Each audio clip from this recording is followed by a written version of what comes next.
Welcome to Scoop and Scale, where we dish up the science and weigh facts about mostly equine nutrition. I'm Michelle Anderson. I spent 2 decades working in equine media, and I currently create content and help veterinarians and businesses connect with horse owners through my consulting business, Cadence Marketing and Media. I'm a trail rider, dressage rider, and an at-home horse keeper. And I'm equine nutrition consultant, Dr. Clair of Clarity Equine Nutrition. I develop diet plans for horses ranging from metabolic seniors to Olympic athletes.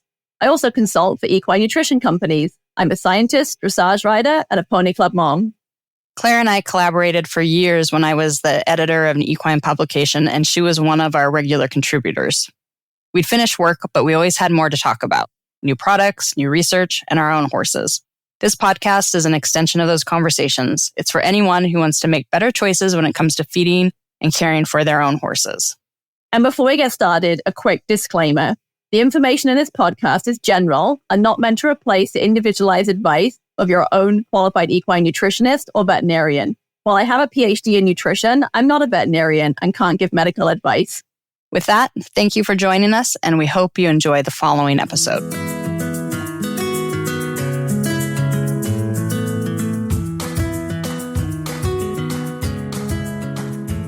I don't know about you, but I'm always happy to see the end of winter. But as soon as the weather warms up, the flies show up. Flying insects, many that bite, are a fact of life with horses as we move from spring into the summer months. Flies, midges, and mosquitoes aren't just annoying, they also have the potential to carry diseases such as West Nile virus, pigeon fever, and vesicular stomatitis. The bites from flies and mosquitoes are often painful to horses and humans as well. Yes, and more sensitive horses can become quite challenging to handle. When Are you seeing flies in Oregon yet? Yeah, so I just got back from vacation. Thanks for covering for me. I hope you had a great time. I know I haven't even talked to you about going to the stud. Well, that's how that conversation the other day. I got to go to Van Alsten, see Negro and Everdale. So, but yeah, a conversation for another day. But no, I got home. I hadn't ridden in 2 weeks, and I was really excited to get on. And then I went to saddle my gelding, and he had a giant horsefly bite right under the girth. Like I tried to move the girth around. There's just no way around it. So he got the day off. But the biting horseflies here are just nasty, big bites, and make the horses very upset and angry. So do you have the big horseflies down in Arizona? I don't know that we do. We have a lot of just like the stable flies and house flies, and the stable flies are annoying. I mean, like it's hot enough down here, you're in shorts, and they bite you around the tops of your boots, around your ankles. And so you get home and like I have bites, like I have fly bites on my legs, which is really disgusting. Like I'd never really been bitten by flies before, and it's really gross. And my new horse, I arrived at the barn one day and similarly, he was covered in welts, and each of the welts has a little like pimple in the middle, so you can see exactly where the fly bit, and then it like makes a little scab, and then the hair falls out. So I think by September, he's going to look really unattractive, quite frankly. Molted. Yeah. And I tried to put a fly sheet on him, and he walked off, and I threw the fly sheet on, and I kind of screwed up. I didn't realize I had the front undone, but I didn't realize the belly straps came done up as well. And so while I was faffing around with that, he turned around and grabbed it and pulled it off. And then I threw it on him again and got the front done up, went to pull it back to get the leg straps sorted out, and he grabbed it by the shoulder and like ripped at it. And I was like, oh, you're going to shred this. Yeah, he doesn't want that. He does not like the mesh on the hair, I think. And so, so he's just going to look terrible by September, covered in fly bites. So, Yeah. Well, I would like to keep fly masks on all my horses during the season, not just for the flies, but also for the dust that we get. But I have one gelding who he sweet talks all the horses to come up to him, and then he pulls their masks off. And it's a big game. He's done it. He's in his 20s now. He's done it since he was a 2-year-old. So, and he does this little whoo, whoo, whoo, and then he grabs them and pulls them up. So I spend my whole summer trying to find fly masks and piece them back together. Honestly, I think it's futile. I mean, I've gotten to the point with fly masks. Like I put my daughter's pony is just notorious for his disappearing. And so he'll get his on for 2 or 3 days. If his eyes get runny, I'll put it on for 2 or 3 days until his eyes clear up, and then I take it off again, because invariably otherwise it just gets shredded. And quite frankly, I might as well just stand there and throw 25 $1 bills on the ground. It would be, maybe a better use of my money. I don't know. So yeah, it's very frustrating, the whole managing flies thing. Yeah, it's a good conversation to have though, because I think anyone who owns horses at this time of year is, every year I feel like we kind of come out of spring with a new vigor that we're going to somehow win the fly battle this year. Yeah.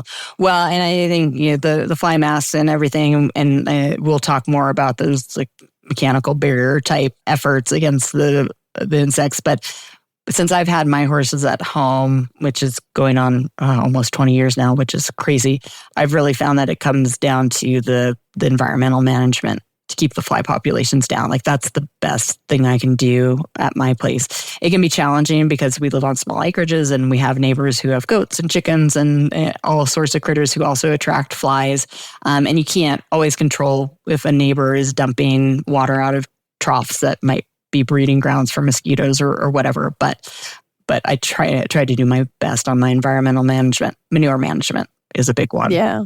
Every barn I've gone into where I've been like, wow, like, what do you do? Like, there just don't seem to be any flies or few flies. The answer is nearly always a multifaceted approach, right? They're never just doing one thing. Yeah, they're often doing 5 or 6 things. Yeah. But I think to your point, it's really the biggest thing is controlling breeding grounds, right? So not providing locations for flies to breed because that's the source of your issue. Yeah. So for mosquitoes, I already mentioned it. It's making sure you don't have standing water because that's the larvae develop in the water. What are some other things that you guys try to do down your way? Yeah, standing water is always a challenge. I mean, it's, we don't get a lot of rain. And so we sometimes forget that we've got sort of random buckets around or things around, or even like little like nooks in trees can gather water and they make great breeding grounds for mosquitoes. But, obviously the obvious things like manure management, getting rid of your manure mucking out daily, and either effective composting, which I think is something you do really well. We don't compost. The city comes and we have big dumpsters and they get taken off property twice a week. So it's really taken off site. But I know you compost. Yeah. So the composting is the best way. When you're composting manure, it creates heat as it decomposes, and that keeps the flies from being able to reproduce in it. A healthy compost isn't a place where flies are going to be reproducing. There's a lot of information online you can find. That's a whole episode in itself on how to do proper composting because it's a balance of the right level of moisture and turning your piles and all of those things and having the right mix of manure and bedding or whatever other organic matter you have on your property. But it should get like nice and hot and steamy and break things down, and that heat will kill any eggs that are in there. Same with internal parasite eggs that would be in there. They also can't make it through the composting process. So composting, then you have something useful at the end when you're done. Yeah, I grew up composting, and I have some fun stories about composting actually. So to your point about being hot, my grandfather, when he was a young man, was a jockey. I don't think I knew that. Yeah, he was the dairy farmer. I knew he was a dairy farmer. I didn't know he... Yeah, but he had been a jockey. I've got a lovely photograph of him on some rangy thoroughbred creature. But yeah, he was a jockey. They liked him because he was only about 5'2", and so even when he was fully grown and a strong man, because back where he was racing, it was common to put boys on as jockeys because they were small and light, and it wasn't as regulated as it is now. And they liked him because he was small and light but strong. They used to dig holes in the manure pile and drop the jockeys in the manure pile to sweat off the... He told me this story, and I didn't believe him because he was a great storyteller and had a really, wicked sense of humor. And it wasn't until I read the book Seabiscuit, and they talk about that in that book. To make weight. And he'd passed away at this point, and I read this book and I thought, oh my goodness, no way. This is actually a thing. He wasn't pulling my leg. He was actually telling the truth. So yes, they get really warm and they are hot enough that they can help jockeys sweat off weight. But yeah, we used to, steam would come off it in the winter as a kid. And, manure, I had it drilled into me that the British Horse Society back in the day was very into, you could tell the quality of a facility by their manure heap and how well managed their manure heap was. Because if you could be bothered to have a well-managed manure heap, it said something about your facility management. So yeah, I grew up being drilled about composting and proper manure piles. Yeah. Well, the composting is less expensive than hauling it off, and it really kills me because I pay to bring hay on the property and then I pay to take it off. So there does get to a a point where we just have more than what we can compost, and then we will haul it to the landfill, which gets more expensive every year. It's not as inexpensive as it used to be. Manure management is a huge expense for some facilities. It's a big issue. Yeah. So getting that up and not having the chance for flies to be attracted to that is important to that management. Also, cleaning buckets, water buckets, feed buckets. Yeah, and feed buckets. I ran into this here. Any bucket where you put sweet feed or beet pulp. I mean, I love beet pulp, but if you soaked beet pulp and then the buckets that they don't quite get in the corners of the buckets and you get that feed in the corners, any kind of sweet feed or beet pulp, I think it's like crack to flies. And actually, I wish I remember where I read it, but they actually do use the, molasses as a feed source, especially house flies really like that.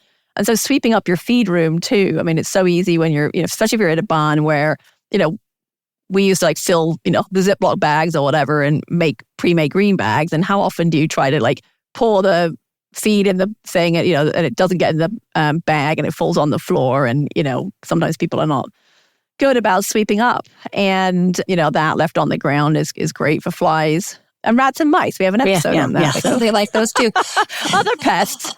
So, and I find during the summer, because my horses come in at night, they have their runs and their stalls and they have the in and outs and they have water buckets in there. And I find that during the really hot summer days, when they're out, the flies are attracted to those water buckets when they have water in them. So I've just made a point, because there's not much water left after the horses have been in all night. So just go ahead and dump those and let them dry out so that the flies aren't there. Anything that's fermenting, though, is fair game for flies. I mean, fermenting bedding. I mean, we run into it where, horses put their hay in their bedding, and then you end up with, it's really difficult to get excess hay out of shavings sometimes. And if you end up with bedding with shavings and hay mixed in, and it's got a bit of manure still stuck in there too that hasn't been taken out. I mean, or if you've got horses, this is a big one I find is horses that dunk their hay. And in the summer, that can just become really disgusting. And the flies just love it. You end up with these, you've got the 5-gallon automatic water buckets, and it just becomes this soup of hay and, fermenting in the heat. And the flies just, you walk by and they're just everywhere. It's just terrible. So, yeah, gross. Well, yeah. So I mentioned my horses come in at night, but in lots of places, when they're dealing with flies that are a little different than what we're dealing with here in the high desert, I know people will turn out at night. Yeah, the black flies and the deer flies, I think, tend to be more out in the day and less out at night. And some of those really like hanging out in your horse's ears and things, and can become really quite nasty. Yeah, the midges, and we do have lots of midges, and they get in the ears and drive the horses crazy, and can cause things like aural plaques in their ears, which can be painful. So something to keep an eye on as well. What other things do you do to keep the flies at bay? I mean, then we start getting in, all the sort of what we call the mechanical things, right? So we mentioned fly sheets, fly boots. I have had really an interesting experience with fly boots last year. We had a thoroughbred in the barn who typically loses weight in the summer. So it's so hot here that sometimes it can become challenging. It's sort of like our winter in a way. It's sometimes the horses lose weight in the summer because it's so hot. But what I observed was he was really stomping a lot with the flies, and that's really not good for them when they're stomping. The flies really like hanging out below the knees and hocks on their legs, and that's where they tend to feed and suck blood, and which then, of course, the horses then stomp. And if you ever sit and really watch a horse stomping, it can be pretty constant, and it's like constant banging their feet on the ground and constant moving. And he was one, he would actually splash his water, make a big mud pit. And one year we actually thought he was colicking because he was then digging the mud with his front feet to throw it up on his belly.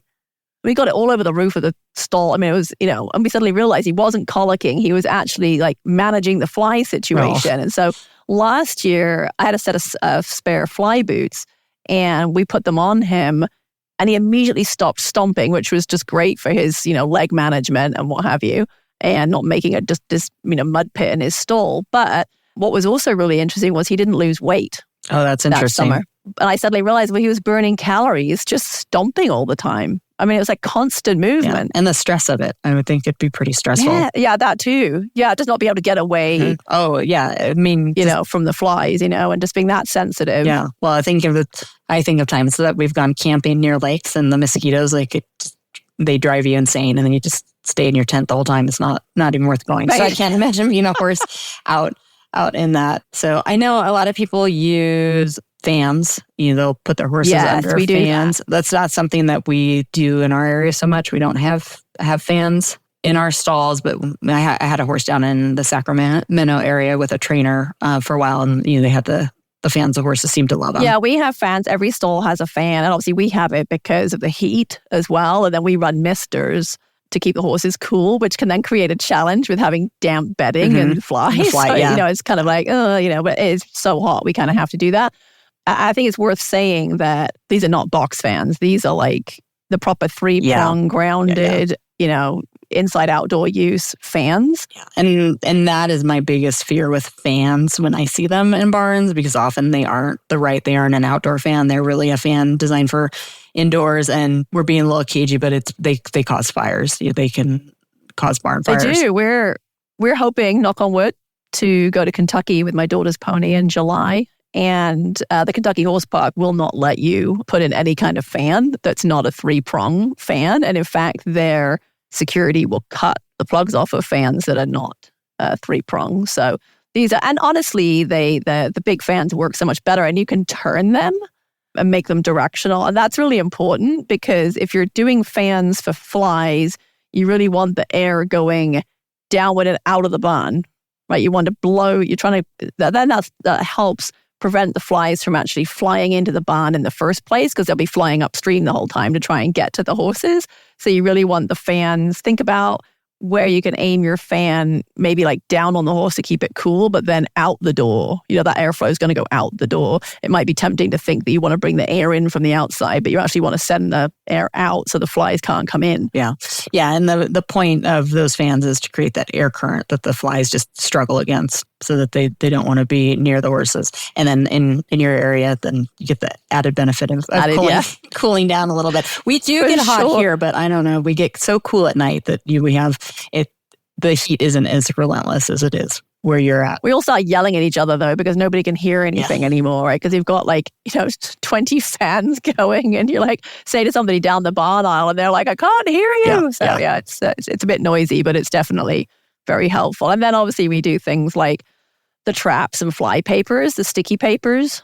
Yeah, I use the fly tapes, hang those in the stalls so that they catch the flies, and then the fly traps. But there are some things that you need to know. So the fly traps stink. They smell so bad. So you don't want them near your horses or your house. You want them away, because you want to be drawing the flies away from your horses. Yeah, they attract flies, right? Yeah. And I always see people hang them in their stalls, and it's like, no, don't. The point is to attract the flies away from the horses. Yeah, and it's that awful smell. That's what attracts the flies to those bags. So you don't want them around anyway. But I've definitely been to bars. I've been like, is there a dead animal in here? And it's like, oh no, they have a fly bag in here. And that's like, well, if you move it outside, it'll help you out a little bit more. And then you had mentioned something about the height of the fly bags. Yeah, I read somewhere, it might have been actually in one of the manufacturers' guidelines for using them, that there's sort of an optimal height to hang them. So hanging them, I think, about 3 feet off the ground. And again, I quite often see people hanging them from strings off the rafters, and obviously they're hanging them high enough the horse isn't hitting them. Well, they're not actually as effective when they're up there. And so you want to use the attractant type bags away from your stalls, but then your sticky papers can be used in the stalls, but obviously not where your horses will get stuck to them, because they are really sticky. Yeah. I've seen that too. Yeah, and even the traps, if you are putting them away from your barn, and you make sure they aren't in a paddock where the horses can. I have a horse that definitely would make them into a toy, and so that's not very helpful either. So think about where you're placing those, and then you have to replace them frequently. Follow the instructions, because it's not just like a one and done. You have to do them and replace them. We have to watch them. It gets so hot here that the bags dry out. So you have to keep going back and filling them. And so that's, again, just keeping an eye on them. And the same, they make those mosquito cylinder things that are similar kind of traps, but specifically for mosquitoes. And they can be quite effective. But again, you have to put water in them and you read the instructions about where to put them for best effectiveness. Yeah, and usually your feed store, your local feed supply is the best place to pick those up, and the right ones for your area. Yeah. I'll tell you the other thing that I learned by actually reading the instructions, what a concept, was that I wasn't using my fly spray properly. Yeah. So what is the proper way? I know. Well, I was just spraying it on the horse. I mean, I thought that's what you were supposed to do. Yeah. And I just sprayed it on the horse, but apparently that's not what you're supposed to do. No, and the only reason I know is because I did an interview one time with this really interesting entomologist, and so that's someone who studies insects, and she had said that horse people in general don't use our fly spray correctly, and that we should be spraying it onto a rag or sponge, and then sponging it onto the horse, mostly on the midline and the legs and the places that the flies like to be. Because, a lot of us, you just kind of you have to get to work, so you take the horses and you mist them down and throw them out, and it's actually take the time to get it in the right places. So a lot of horses would probably actually prefer that, because there's a lot of horses that aren't thrilled by you waving the brightly colored bottle around their heads and whatever, and really be careful about. I always see people too spraying their heads, and I'm like, no, their eyes. It's going to go in their eyes, and I can't even imagine what that feels like. But I admit I still don't put it on sponge or anything, but I do spray it right before I soft brush. So I'll spray and then soft brush over the top of it. So I am kind of pulling it through the coat and over a larger surface area and what have you. And it is worth, I think, too, if you're using the fly sprays. Some horses I think are a little sensitive to the ones that have oil in. So you have to think about, is your horse going out in the sun and things like that. If you put it on the nose, we've got pink noses and things. Just some horses can be sensitive with that. So. Since we're talking about the fly sprays, there's a difference between an insecticide and a repellent. So the insecticides kill the flies and the repellents repel them. And so think about what you're using and what's right for your situation. I'm always trying to find the best natural fly spray, something that's a repellent more than an insecticide to put on my horses, and it's hard to find the ones that actually work, and you have to apply them lots of times per day. There's a couple brands. I really like the Farrier's Wife brand, has worked pretty well for me. One. It smells pretty nice, and then they have a salve, that's you can put on their ears and on their belly too. Yeah, that's really helpful. The salve on the ears and bellies for those midges, if you're in a midge area or black fly area, is really helpful. So it creates that physical barrier, so it actually stops them being able to actually suck blood. Yeah, well, and then for me, there's that point usually where I just give up and then I go get the, the most powerful. I feel like I do the same thing too. I have that sense of I'm going to use something that's, doesn't have any nasty chemicals in it and what have you. And then, you get so far into fly season, you're like, I just want them gone. Yeah. And then for us, when we ride in the mountains, we can get really, really nasty mosquitoes. And they drive you and your horses crazy. So that can be dangerous. Yeah. With that, it sounds like you guys really have aggressive insects. We have at certain times of the year during monsoon season, we have sort of a witching hour as the sun goes down. If we've had, rain and if the mosquitoes are out. Yeah, we can get a lot of mosquitoes, and it just depends on the horse, right? Some of them are just totally fine and stoic, and others are just, start kicking at their bellies and stuff, and are just miserable. I mean, it's really, you're not going to get any riding that's worthwhile done, and it's kind of unfair, really, almost to expect them to try to be a good riding horse while they're also trying to fend off being eaten alive. Yeah. Before we got into the fly sprays, we hadn't touched on the predators. Yeah, we do those. Yeah, we've done those. And it's interesting. I do think they help. I do think though that the trick is the years we've had better success, we've started them at the correct time for the zone that we live in. So as far as the research I've done into this, multiple different companies that make them, and I've kind of been to all their websites, and they all have maps with different zones and starting dates. And if you're here, you should start in February, and here you start in March, and what have you. And I think that's important. If you get well into fly season and suddenly go, I think I'd like to try this. I mean, I think they do potentially still help, but you're kind of playing catch up at that point. I mean, that's the same with any of the management strategies, though. I mean, by the time you've got a big fly population, you're really swimming upstream. Yeah, they have been part of our program for the last 3 years, but they're not the only thing we do. Like I said at the beginning, it really is a sort of multifaceted, getting it from all angles. I have had people sort of say, you're worried about them escaping into the, environment or whatever, but they don't reproduce. They eat the fly larvae. And so then the life cycle of the fly is destroyed. So that's how they fit into the fly management picture. Yeah. When I've been at barns that have used them, we did have to use the natural fly sprays because you couldn't use the insecticides because the insecticides would kill the predators. Is that the case? Yeah, absolutely. And so they don't, I mean, you can't, I mean, certainly you could use them. For example, if you have like an internal like overhead fly spray system, like some barns have, you wouldn't want to be putting the fly predators in your stalls because the moment the chemical hits them, it's going to kill them. They're sensitive to all the same insecticides that the flies are. But obviously you could use them in that situation, maybe in your pastures. And they have a very limited distance. Like I think they only can fly like 30 feet or something. So they don't go very far. They're tiny, but they don't go very far. And so you can put them in other places around your property. But you don't want to put them in areas where you're using insecticidal, repellents and that kind of thing, or insecticides. Could harm them. No. Well, since you as a nutritionist are the expert about things that go inside horses, also at least down the digestive tract. There are some feed-through products. I haven't tried them myself. Do you have any information about those? Yeah, I have personal experience. I've been in 2 facilities personally that have done them, and you kind of feel like you still have flies, and then you go to some other barn in the area. The first barn I experienced them with, we didn't know if they were really working or not. It seemed like we didn't have as many flies, but you only know what you know and what you see every day. And then the farriers and vets would come on site and comment about the fact that we had way less flies than other facilities in the area that year. And then the barn I'm in down here, they do them as well. And I think they work. I think it works very effectively, actually. You do have to dose it correctly, right? So you have to read the instructions and kind of, make sure each horse is getting it every day, and that they're getting the right amount for their size. And so it's something that our barn provides as part of our board, and their staff go around and, dose it. The horses actually will just eat it out of your hand. It's pellets, and they'll just eat it out of your hand. Then they just go around and do that every morning as part of their barn chores. But yeah, I do think it helps. Again, you have to kind of start it before we do it from like March through the end of November. Like March 1st to the end of November, because that's sort of our fly season.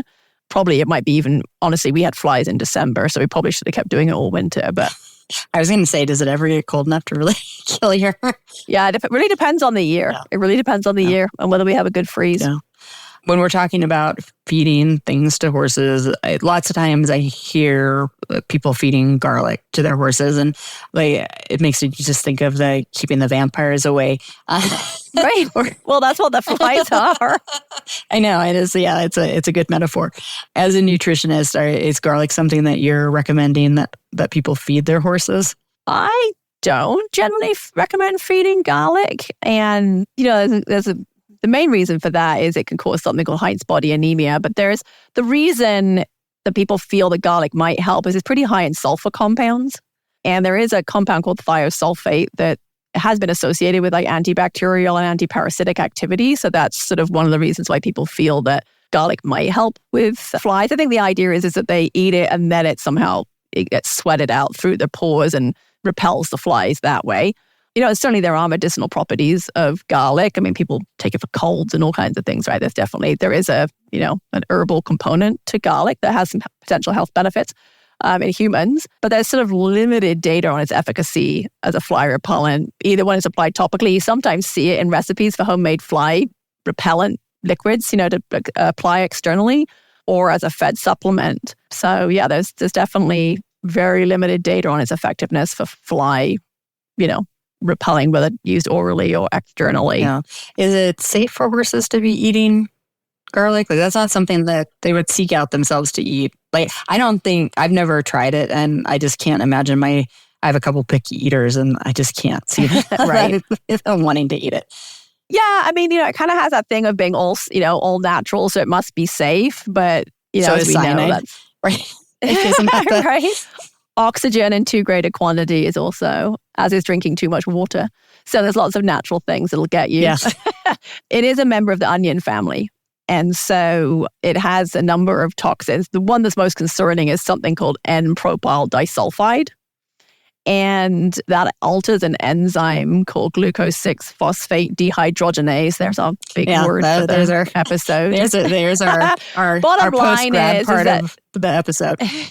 Right. So that enzyme is in red blood cells. And what happens is that M-probyl disulfide interferes with the red blood cells' ability to prevent oxidative damage to hemoglobin. And so you get this damage to the hemoglobin in the red blood cell, and it's basically the outside of the red blood cell becomes covered in this like damaged hemoglobin, and it makes the red blood cells spiky. And they're called Heinz bodies, right? These areas. And somehow you say Heinz, and I just think of Heinz ketchup and blood. I don't know. But you know, when you see a picture of a red blood cell, it's always sort of put out there like a donut, right? Yeah, and instead of looking like that, it's like, it's a donut with like punk spikes. You know, it kind of looks totally spiky. And what happens then is that the liver and the kidneys go, like that's a damaged red blood cell. We need to remove that from circulation. And so that's because that's one of their jobs. And so they do that.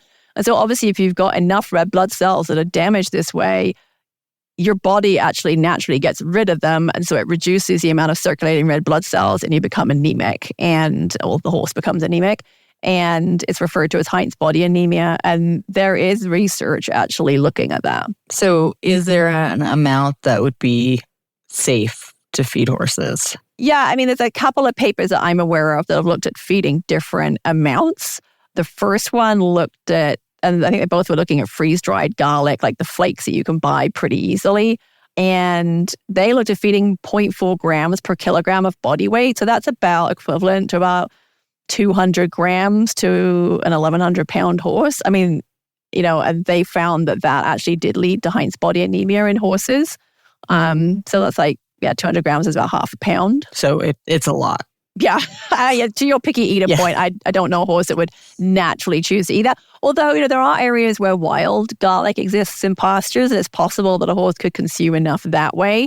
But the second study looked at perhaps a more realistic amount. And so they looked at feeding, what did they look at? They looked at like 32 milligrams of garlic, I think it was, per kilogram of body weight over about a 3-month period. And that would equate to about 16 grams or half an ounce to an average size of 1,100 pound horse. And they did show a tendency to decrease hemoglobin and red blood cell count. So that's not so much, like half an ounce. That's something that somebody could actually feed. The National Research Council actually weighed in their book that they published in 2007, and they basically said that we need more data. And they were unable to make a stance on it, but they felt that feeding 15 milligrams per kilogram of body weight per day, or about 7.5 grams dried garlic powder on a long-term basis would not lead to any issues. But that's really not very much. So I think, it's definitely a case of more is not necessarily better. Yeah, I just think of my horse smelling like garlic bread. Right, and I don't even know if that would work. Like, I mean, we don't know. I mean, that's such a small amount of garlic. I really struggle to believe that would be effective. And so that's the reason I don't typically recommend feeding garlic to horses. Yeah, well, since we're getting into some science here, which is your jam, I want to talk a little bit about omega-3 fatty acids, because that's something I have a gelding who, with his PPID, he's gotten insect bite hypersensitivity. And we probably should have mentioned that at the top of the episode. Insect bite hypersensitivity is a really important reason to keep biting flies away from our horses. So these are horses that are having an allergic reaction to being bit by whatever kind of fly it is that's bothering them. And so I think I've had some luck with feeding omega-3 fatty acids to my horse to keep those at bay, the hives that he gets. I mean, the research would back you up. There is some research showing that feeding, I think they fed flax to horses. They did the skin prick test. So you can do allergy testing by doing intradermal testing, and you put sort of compound under the skin that contains the allergens for whatever it is you're wanting to determine if that's an allergic substance.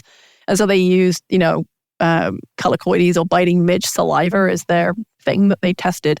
And they tried it on these horses, and then they fed them flax. It was quite a large amount of flax, if memory serves, and did see an improvement. I certainly, if I have clients whose horses are suffering from biting insect hypersensitivity, I will put them on fish oil. Both my personal horses are on fish oil because it is just so much more potent because it gives you that EPA and DHA directly. And so that, I do think that helps. So that's something that I do for sure. Yeah. Well, with the omega-3 fatty acids, it just seems like with flax, or if you're using the fish-based supplements, like you mentioned, you can't go wrong with having omega-3s in their diet. Or can you? I mean, no, you can correct me if I'm wrong. Multiple things. But, joints, asthma, like it just... Absolutely. Yeah. It's definitely helped our pony's breathing too. He tends to be a little bit one that runs a little bit, sensitive to pollen and that kind of thing. And I've definitely noticed this is the first year I've had him on anything with fish oil in. And I don't think he had such, a cough this spring with the allergies. So yeah, to your point, it's a whole body thing. It's not just going to help with the fly bites. It does a lot of other stuff too. And if you are listening and you have a horse that suffers from insect bite hypersensitivity, it's definitely something to talk to your vet about because they can help with some antihistamines or there aren't any great solutions to treating the bites, but your vet can help a little bit with maybe some steroids if that's appropriate or whatever they feel is right for your horse. Especially if your horse doesn't want to wear a fly sheet. Yes. I know you try to take care of them and they just don't. Yeah. And here, back to the fly sheets, because we talked a little bit about them, but I like the inexpensive ones, mine destroy. The expensive ones last longer. I couldn't. I had a fairly middle of the range one and on a really good sale, and I just couldn't face leaving him to shred it because I just had this really strong feeling that's what he was going to do. And so no seahorses and starfish for my horse. Oh, he was going to look so cute. That's why he was embarrassed. He wanted to take it off. Oh, maybe that was the problem. I know. So, yeah. Anyway, any other closing thoughts on the nutrition aspect to support these horses that are getting bit? I don't think so, no. I mean, it just really comes down to just, good overall barn management, cleanliness. Picking up manure probably multiple times per day. Washing buckets, all the things we should be doing and that sometimes we get a little bit, I'll wait till I clean that bucket tomorrow. It'll still be there kind of thing. It's like, yeah, by that point you've fed a whole bunch of flies. So, yeah. And then all their children and grandchildren and and their great-grandchildren that show up at here. Exactly. Yeah, for sure. Love my horses. Don't love the flies so much, but it is just part of it. Well, I think that is all the time that we have to talk about flies. Good luck to everyone. If anyone has found a wonderful natural type fly spray solution, please email and let me know what's working for you because I'm always looking for something homemade, not homemade. I'm desperate. Right. What's working? What is Just working tell us for what's you? working. We're seeking advice from you who are listening instead of the other way around this time. So for that, it's time for us to wrap up. If you would like to be part of our conversations, you can email us at info@scoopandscale.com. The and is spelled out, so it's info@scoopandscale.com. And you can find Claire at clarityequine.com. And make sure to subscribe to wherever you listen to your favorite podcast and follow us on our social media channels and share with your friends. It's always the biggest compliment. For the Scoop and Scale podcast, I'm Michelle Anderson. And I'm Dr. Claire Tunis. Thanks for riding along with us.